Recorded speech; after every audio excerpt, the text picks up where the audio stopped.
आहे? अगं आम्हाला माहित आहे, आज 15 ऑगस्ट नाही, 26 जानेवारी नाही, आज आपल्या संविधानाचा जन्मदिवस आहे. अगं संविधानाचा जन्मदिवस काय असतो?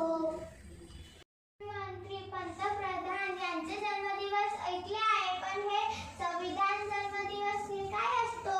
तुम्ही कधी संविधान नाही वाचले का? नाही मी तर वाचलंच नाही. तू वाचलं? नाही मी पण नाही वाचलं. तू वाचलं? नाही मी पण नाही वाचलं. कुणीच नाही वाचलं. आज आपल्या देशाला स्वातंत्र्य मिळून किती वर्ष झाले, ज्यामुळे आपण बोलू शकतो, स्वतः